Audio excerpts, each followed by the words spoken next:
SMS Lam Pin Min.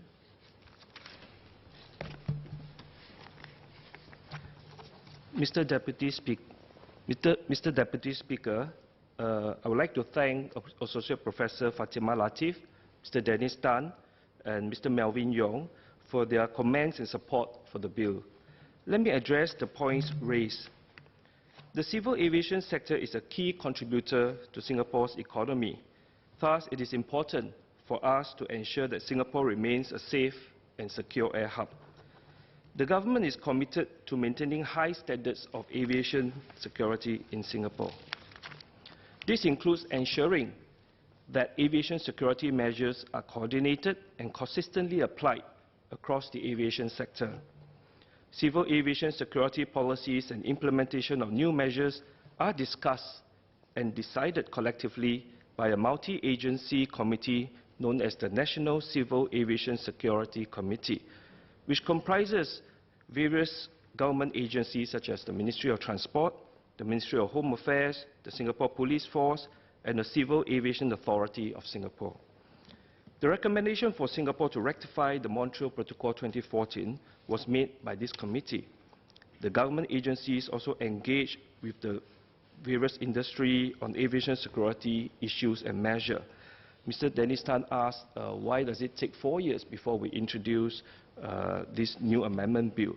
That's because there's a need to consult the industry widely, and at the same time, there is also a timeline for the legislative calendar, and we try to put this legislation up as soon as possible.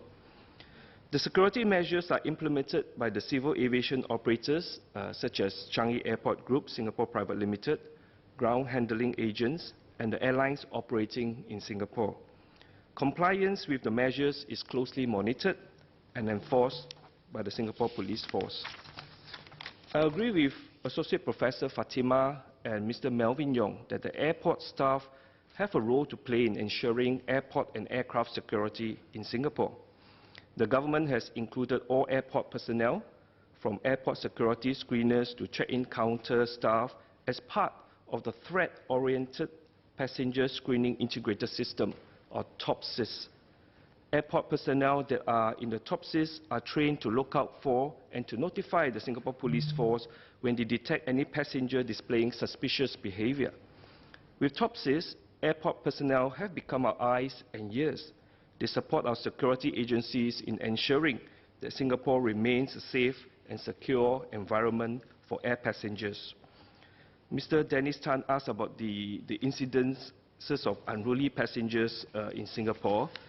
Based on the information that I have, there are on average about less than 10 cases per year over the last 5 years. And many of these took place on SIA Group aircraft. And because it occurs on SIA Group aircraft, which are Singapore registered, we have the jurisdiction to actually take action against these unruly passengers. The Montreal Protocol 2014 will enhance Singapore's ability to handle unruly incidents on board a non-Singapore controlled aircraft. This is particularly important as most aircraft operated by foreign airlines are not registered in Singapore. For example, if an unruly passenger commits an offence on board such aircraft, while in airspace outside Singapore en route to Singapore, we will be able to deal with the offender when the aircraft lands in Singapore. There are overseas cases of unruly passenger incidents that have caused disruption to flights to the extent that the pilot decided to divert the plane to land and disembark the unruly passengers. For example, on 9 of September 2016, a British Airways flight from London, UK to Orlando, US was forced to land in Boston, US, after a drunk passenger had tried to get off the aircraft in mid-air. While interventions have been made by the air stewards and pilot to keep him seated, it was subsequently decided to divert the flight to Boston to deplane the drunk passenger. The bill will enable Singapore to have the relevant legal capacity to exercise enforcement powers and take the necessary action as warranted in such cases. Associate Professor Fatima asked who will be punishing the unruly passenger. Is it the state of landing, based on where the aircraft lands, the state of registration, based on where the aircraft is registered, or the state of nationality, based on the nationality of the passenger, or any other jurisdictional basis that are not mentioned here? Clause 5 of the bill repeals and reenact Section 4 to provide for the application of the Extradition Act to offences committed on board an aircraft in flight. With the change, any offence committed on board an aircraft in flight is treated as if it had been committed not only in the place at which the offence occurred, but also within the countries exercising the state of registration jurisdiction, state of operator jurisdiction, or the state of landing jurisdiction. Any of these states in whose territory the unruly passenger arrives would be able to take enforcement action to punish him.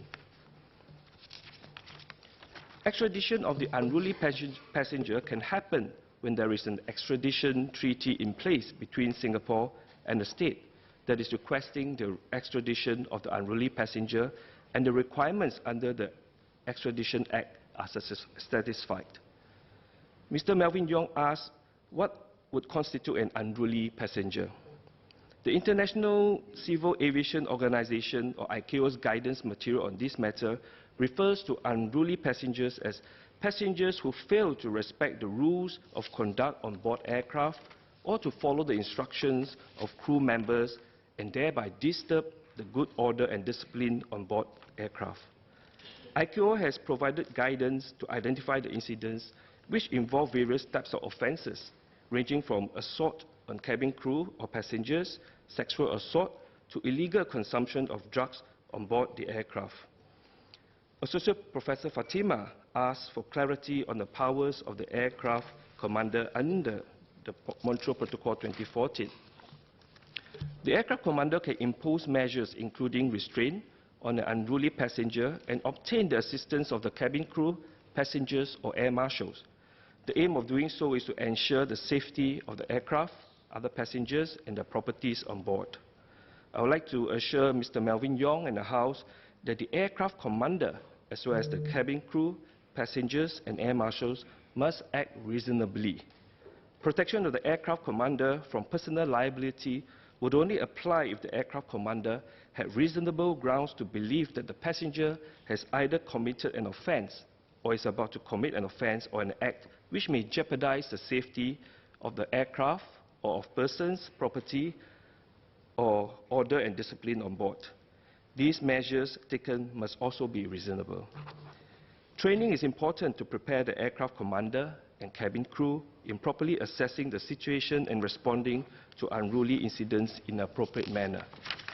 Airlines have internal guidelines which would prevent unnecessary escalation of a dispute or misunderstanding into a serious unruly incident that would require more serious intervention. Airlines have also in place training programs for their cabin crew. Such programs equip them with restraint techniques aimed at not imposing unnecessary harm to the unruly passengers, as well as to other passengers on board the aircraft. The International Air Transport Association has also provided guidance materials to assist their member airlines with the aim of preventing unruly passenger incidents from happening in the first place, and to manage them effectively when they do occur. The guidance provides information on significant risk factors and recommendations to assist in the prevention and management of such events. Mr. Dennis Tan asked about the role of air marshals. The air marshal, just like the commander and the other passengers, may also take measures if the air marshal has reasonable grounds to believe that the measures are immediately necessary to protect the safety of the aircraft or of persons on board the aircraft from any act of unlawful interference or commission of any serious offence. However, these measures taken by air marshals are subject to any agreement between Singapore and a country that is party to the Montreal Protocol 2014 relating to the deployment of air marshals on board an aircraft for ensuring the safety and security of the aircraft and persons on board the aircraft. Mr. Melvin Yong asked if it is possible that a common database of unruly passengers be maintained among aviation authorities. Indeed, some countries that have experienced serious unruly passenger situations have introduced no-fly lists.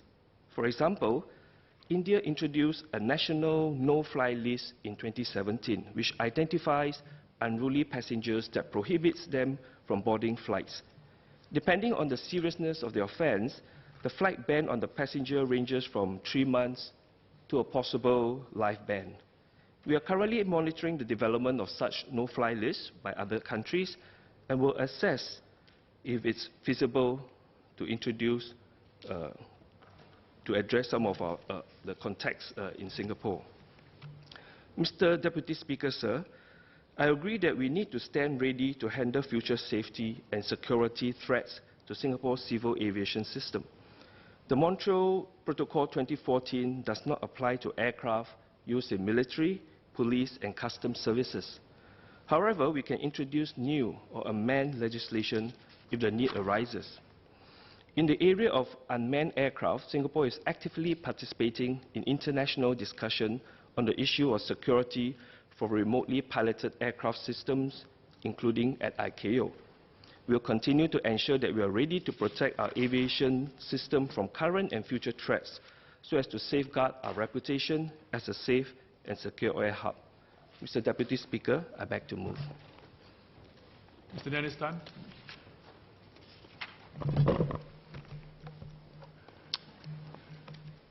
I thank the Senior State for his clarifications on some of the points I've raised.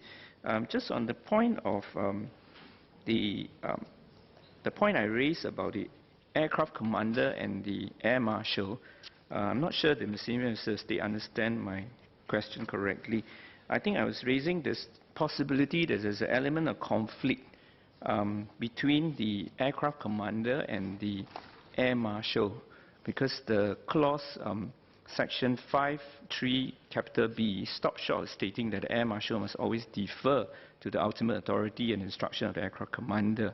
So I'm raising the concern and the question that whether there be complications if there's a conflict or disagreement between the two persons.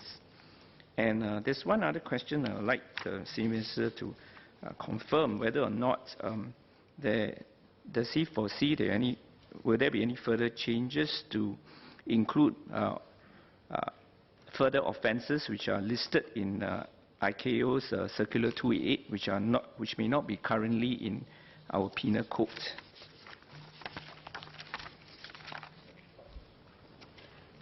And the other question that I've asked is, how would Singapore deal with the situation when the states of landing, assuming Singapore is a state of landing, the state of landing, the state of operator, or the state of registration, more than one state wants to exercise jurisdiction? How would Singapore, as a state of landing, for example, deal with a situation like this? Thank you. I'd like to thank Mr. Dennis Tan for the clarification. With regards to the last question, there are existing procedures between and among states concerning the exercise of jurisdiction when more than one has jurisdiction. So I think that there is some understanding over there whereby the contracting states can actually decide on who should be the country that actually persecute the unruly passenger. As to the Circular 288, currently we do have similar offences in our legislation, but we do review them regularly, and if necessary we can also include some of them where necessary. With regards to the role of the air marshal as well as the aircraft commander, the air marshals are deployed in the aircraft for a certain reason, and they have very strict rules of engagement. However, should there be a conflict, ultimately the commander of the aircraft will take control because he is ultimately the overall in charge of the aircraft. I hope I've answered Mr. Tan's queries. The question is that the bill be now read a second time. As many as are of that opinion say aye. Aye. To the contrary say no. I think the ayes have it. The ayes have it. Tokyo Convention Amendment Bill. The committee stage what day? Now, sir, I beg to move that Parliament will immediately resolve itself to a committee on the bill. The question is that Parliament will immediately resolve itself into a committee on the bill. As many as are of that opinion say aye. To the contrary, say no. I think the ayes have it. The ayes have it.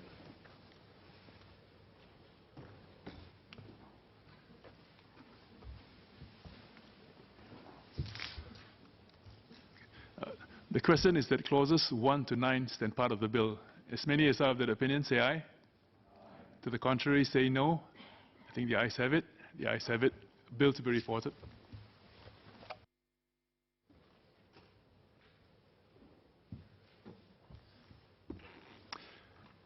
SMS Lam. Mr. Deputy Speaker, I beg to report that the bill has been considered in committee and agreed to without amendment. Third reading what stage? Now, Third sir, reading what day? Now, sir, I beg to move that the bill be now read a third time. The question is that the bill be now read a third time. As many as are of that opinion say aye. Aye. To the contrary, say no. I think the ayes have it. The ayes have it. Tokyo Convention Amendment Bill.